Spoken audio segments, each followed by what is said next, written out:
Have you ever wondered how video game music is actually made? How do you get it inside the video game to play at the right moments? Do you just write a track and that's that? Or is there way more to the process than you'd realize? Well, I, Felix from Nintendo Life, cannot answer those questions because I've never made music for a video game. But our very special guest today has. He's a professional video game composer with some really big games under his belt. The indie hit Eastward and AAA games like Halo Infinite and Death Stranding. It's the ever-lovely and very talented Joel Corelitz. Thank you so much, Felix. I'm really happy to be here. And man, you make some really, really nice soundtracks, and I thought I would just start right off the bat with a question. What is some stuff that, to the public eye may go unnoticed about the creation of these soundtracks? I think the number one thing, I think there's a lot of stuff that sort of goes unnoticed, but I think one of the, I don't want to say main thing, but I think one of the most significant things that goes unnoticed about video game composition is how much work we don't hear when we listen to the final soundtrack.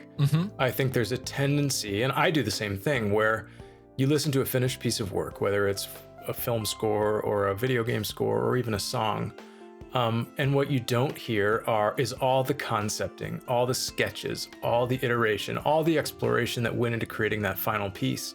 And that, I think that iteration and sculpting that happens, a lot of it is the result of feedback. A lot of it is the result of just hearing it or maybe living with it for a certain amount of time, coming back to it and realizing, hey, I want to try something different here, or I've decided that I didn't make the right choice here.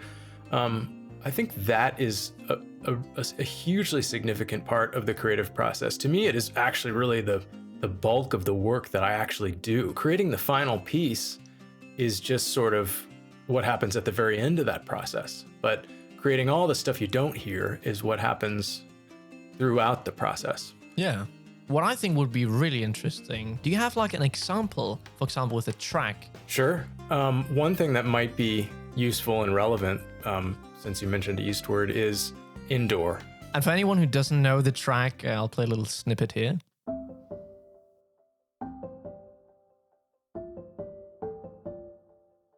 That's a great track. Thank you. That piece is the third version of Indoor that I wrote for the soundtrack. All right. So it's the third version, and the other versions also had multiple iterations. And what's interesting, though, is that they all ended up on the soundtrack. It's just that only one of them felt right for Indoor. One of them felt better for sort of a more home-like mood. One of them we used for the school, actually, and then one of them became the track Good Time. And does that happen a lot where you make a track and then you think, oh, that doesn't quite fit that, we'll repurpose it for something later? Or does it just happen that you make a track and a lot of the times it doesn't make it in? I would say it's probably more the latter. I am not a big repurposer, generally. You want to make the music for that specific section. Exactly. For me, it kind of either works or it doesn't. I'm actually, even though I think sometimes initially the idea of going back to the drawing board completely hurts, I think particularly more toward the beginning of my career, because it just felt daunting to be like, well, now I have to throw all this away and start over. And I'm not as afraid of that anymore. I think now every time I start over, I always make something that feels more appropriate, because I'm not starting over, I'm starting with a whole lot more information about what I would do differently next time. Have you ever had this happen where you're working on really anything and your computer crashes or something happens and you lose it all? and you have to do it again? I mean, it's happened to all of us. That's like the worst feeling. I hate doing stuff again because it's like, I already did this. Why do I need to make it again? But the second time, doesn't it always come out better? That is true. I was working on a video one time and it didn't record properly. So I was so mad, I need to do this again. It was so great. Then I did it again and it was so much better. And that's because sometimes, as iterations, they just become better over time because you start to see those small errors that you might not have seen the first time. And I think the more you do it, the better at getting over that initial frustration you get. Now, we don't want to purposely throw away work just to frustrate ourselves, obviously. But it's sort of an example of, I think when I start over on a project, I'm always, or on a piece, I'm always starting with more information than I had initially, and I can make something that I think is better or more appropriate. The difference between, I think, Indoor and the pieces that came out of the iteration process that led up to it, which were our Good Time, Home Like, and School, is that I'd been working on Eastward at that point for probably about a year. So I knew that even if I couldn't nail Home Like specifically, I could at least create something that felt appropriate for the game that we could keep in our back pocket. Yeah. So the intention was never to repurpose those things. And actually the developer a lot of times Pixbill would put a piece that I'd written for something else in the game. So sometimes I didn't even realize stuff was in the game until I played the build myself. Oh, wow. And then I would be like, oh, you used that. Okay, cool. And I guess it's also like different for different composers. Some are more like involved with the actual game, where others just, they get hired to make the music and then, they make the music.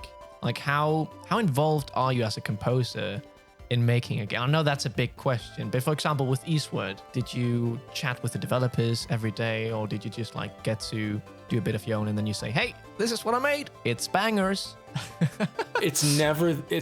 I have never had a process quite like that. I really thrive on collaboration and feedback. I mean, to me, that's the reason I've chose to be a composer, for other things rather than just making music on my own, which I also do, but it's mostly just for fun, and I share some of it and I don't share a lot of it.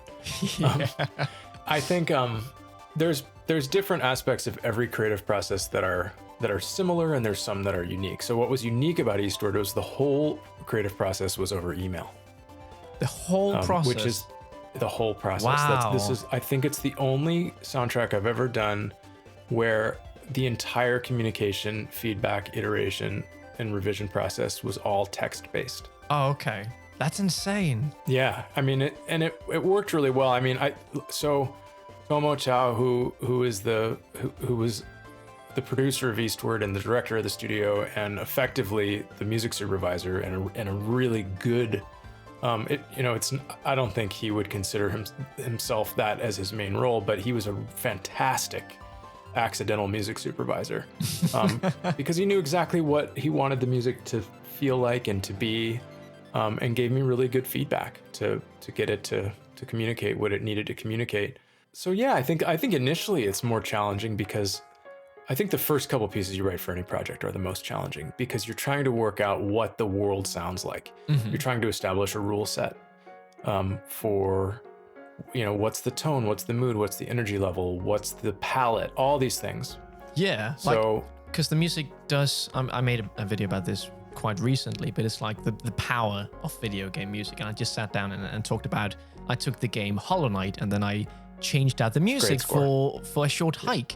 And suddenly when you walked into like Dirtmouth, everything was just completely different. And I don't think people quite realize just, how much thought goes into the process of making you, really immerse yourself into that world. And that's, what you video game composers do such a great job of doing. So it's really, really interesting to hear behind the process and like how that stuff gets made. And to get back on track, we were talking about Indoor. So could you take us through, like, how did that track start? And I know you had a couple of different iterations. Yeah, Eastward is a pixel art game, obviously. So there is a component to any pixel art game that has to do with nostalgia. Now, it's not entirely a nostalgia-driven experience. There's a lot that makes the world of Eastward unique. But part of my job as the composer is to figure out, well, how much do we draw from nostalgia, and how much do we kind of forge new territory, and you have to do a little of both. And so I think a really obvious place to start with an indoor piece, because I think every game that has towns and characters and homes needs music for its indoor spaces. And there are plenty of classic pieces of video game music that are made for exactly that. So and I think we all know what a couple of them are, and I think it often makes sense to sort of start there. Yeah. And figure out, like, well, how does this how does a piece inspired by some of the classics feel like in this world? And I think, so we kind of started there. So it's this kind of simple little collection of motifs that becomes reharmonized and just has it just felt like the right vibe to me. I mean, to me, it's a lot of how I compose. A lot of gut Everyone's feeling. got their process. Yeah. Because I think half of composing, probably more than half of composing, is just about how to listen to your own work and just evaluating whether it works in the thing you're writing it for. It takes a lot of practice though, because of course. I think early on it's very easy to become paralyzed and be like, well, this has to be, this has to be perfect. And it's of course, if you think that way, you're never going to write anything, because it's far easier to come up with reasons why things don't work. What I've found is, this is sort of goes back to what we were talking about a couple minutes ago, where you're evaluating the character and the mood and the tone of a game and trying to figure out a score that matches, is what you end up doing a lot of times is you come up with a collection of pieces that follow that rule set, and then you have to break it. Huh. Very interesting. And I mean, speaking of breaking, I was thinking of breaking this conversation up a bit with a new question. So this is a thing that I thought would be curious to hear about. So you've worked with indie games and with AAA games, and I imagine those experiences are very different, correct?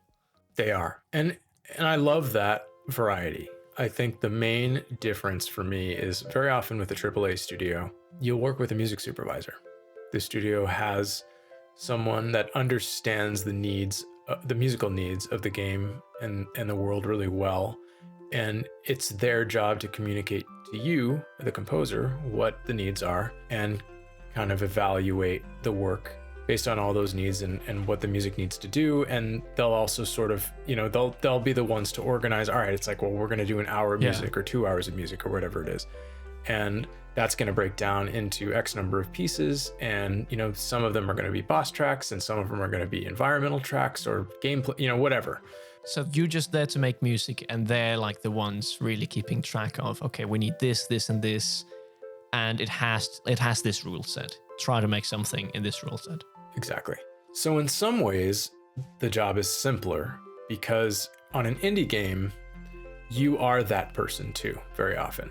It's not necessarily simpler though, and this is part of why I enjoy working on both, is when I work with a music supervisor, I think a music supervisor will push me harder than I can possibly push myself to just completely get immersed in the sounds of that world and just push myself to be as good as I can possibly can. And in some ways, I think better than I started. I think I've ended up every project that I've worked with a music supervisor on, I have ended feeling like a better composer. And because they've pushed me to be better. It's really just it's a very simple thing where you have someone else, it's like a coach and they're like a trainer. And it's like, all right, you don't know how to make music for Halo yet, but I'm going to teach you that. Yeah, I trust your sensibilities enough to learn, and you're going to learn. I had no idea that's how it worked out. I basically thought, I knew it was going to be different because it's like a really big studio, and I just thought, okay, maybe we have more composers, and some of the times you do, but to have like a whole person just like...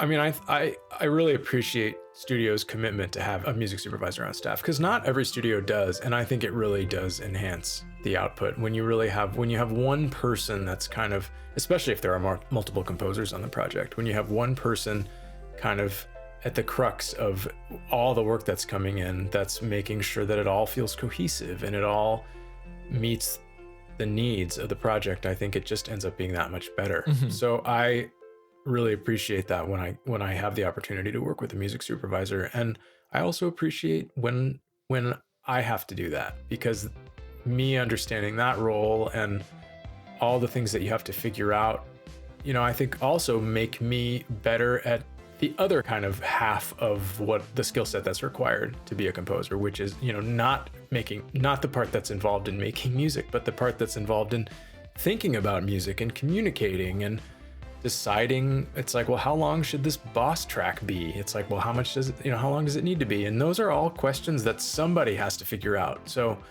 I like working on kind of every aspect of game music composition. So I enjoy that depending on the project, I get to do a little bit of everything.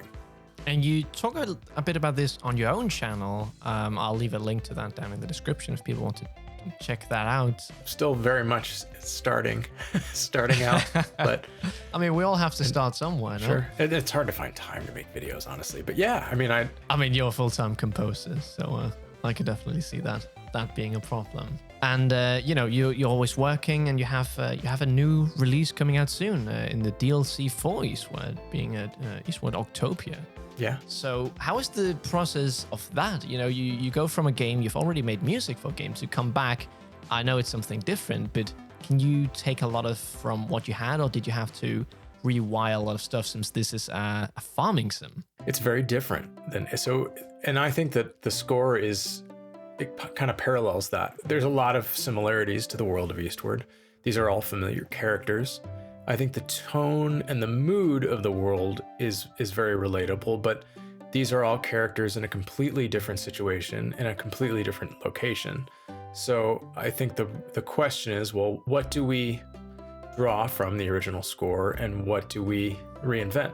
And I think for me, it was a really good opportunity actually to sort of focus the palette even more on, kind of limit the palette a lot more than the original game. The original game was this grand sweeping story that required a whole lot of different moods, a lot of different palettes. It wasn't afraid to just leave stuff behind that it had set up. You just move on to the next thing. Oh, totally. And the score did that too, where I talked about this idea of breaking rules. It did that in a lot of ways. It kind of started, even my compositional process started more along the lines of, kind of modern 16-bit music with, things like Indoor, that are kind of drawn from that sort of sparse and stripped down sensibility, but maybe higher fidelity sounds. And it took that and it went sort of experimental in some sections because it needed to. Like, we needed to have that variety. I mean, especially the later sections where it gets all trippy. That's you don't really know what's going on. Yeah, and that's what creates a richer experience, is when you don't just have like a simple rule set that you follow for every piece, where you have like all these different moods, different sensibilities, different palettes. I mean, I think they all relate to each other well enough to feel like they belong on the same album.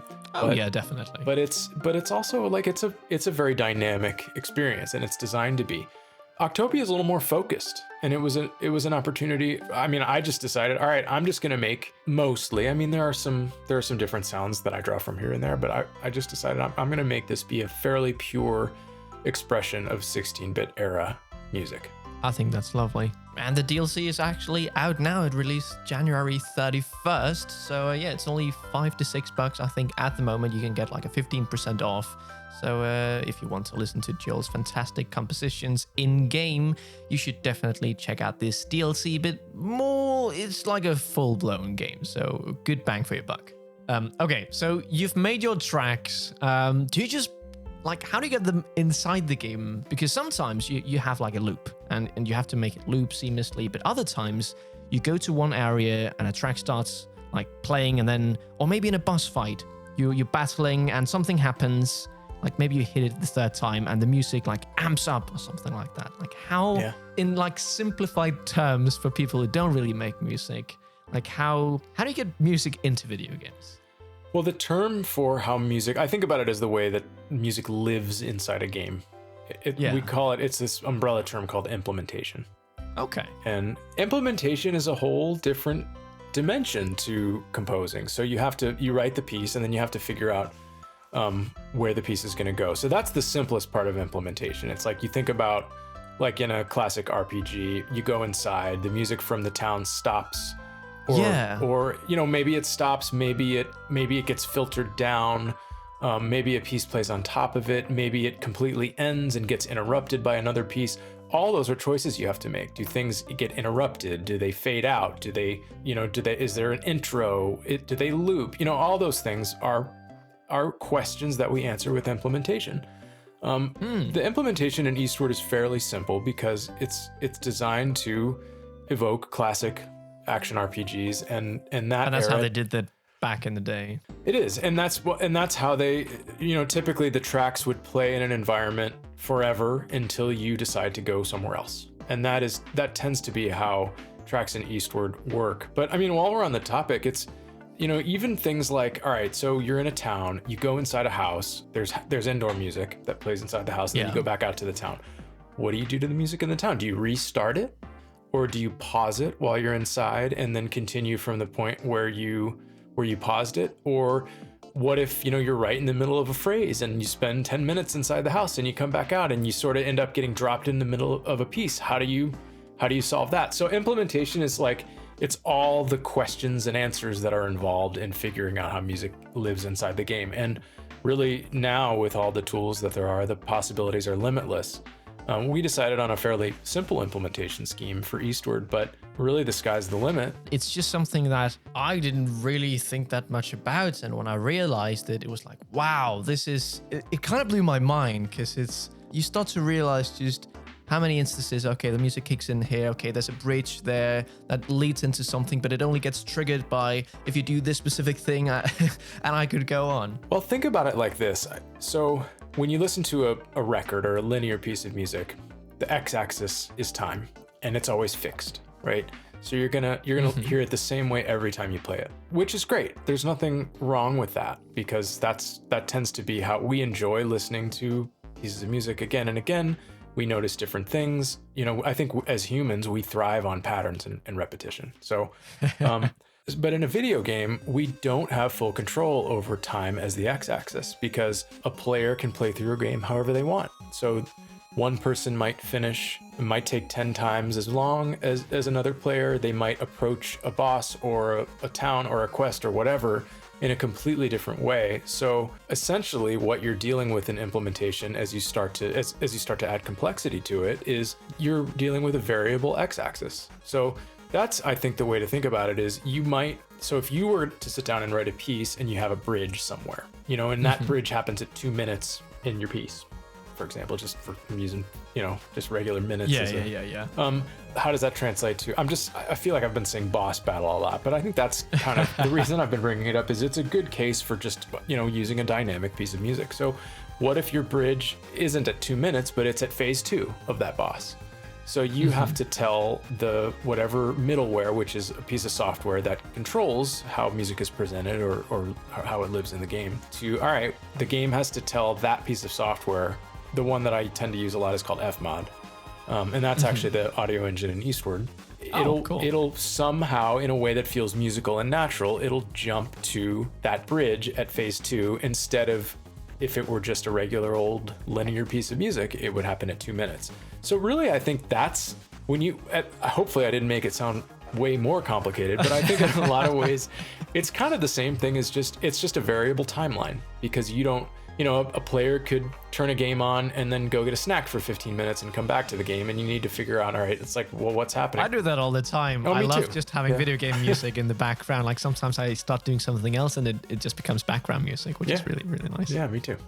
So yeah, Joel, we've gone over how video game music is actually made. We've gone over what goes into the thought process, the different iterations, what feels right for the game. We've gone over indie versus AAA, and finally we talked about how that music is actually implemented into video games. Is there any final thing you want to add to, maybe something that we didn't really touch upon? I think, just to reiterate, I think the greatest asset a video game composer has is really their ability to listen, because that is all that matters. Video game music, when you're writing for something that's not just a record, or I think even if you're writing a record, you have to, and you want to build a following, you have to know what that project sounds like. So it's like anything else. You have to write not just the best piece you can, but you have to write the right piece, because if it's objectively or subjectively, I don't know which one matters here more, but if it can be a great piece of music, but if it doesn't fit with the project, then no one's going to hear it because it's not going to make it in. So it has to be the right piece. Yeah. I haven't made music for a game, so that sounds about right. And it's hard. It's hard at first, but it gets, like anything, it's an aspect to game music composition that just requires practice. Practice makes not always perfect, but it does make better. I agree. And perfect is, I think, way overrated. I think that you had it here first. Thank you so much for coming on, Joel. You're such a humble and a really lovely person to talk to, and I really hope that came across. Thank you. Well, thanks for having me. Hey, of course. It was really interesting, at least for me. I hope that people out there found this, like they learned something about how video game music is made. I know at least I learned quite a lot. And yeah, thank you for coming on and sharing that. Again, there's a link to your YouTube channel down in the description, and there's also a link to your Spotify, and all the music that you've heard throughout this video in the background, that has all been Joel's compositions. So there you have that. Really, really great stuff. Thank you so much. Stay safe out there and listen to some video game music, because your ears really do deserve that. And we'll see you in the next one. Felix from Nintendo Life here, out.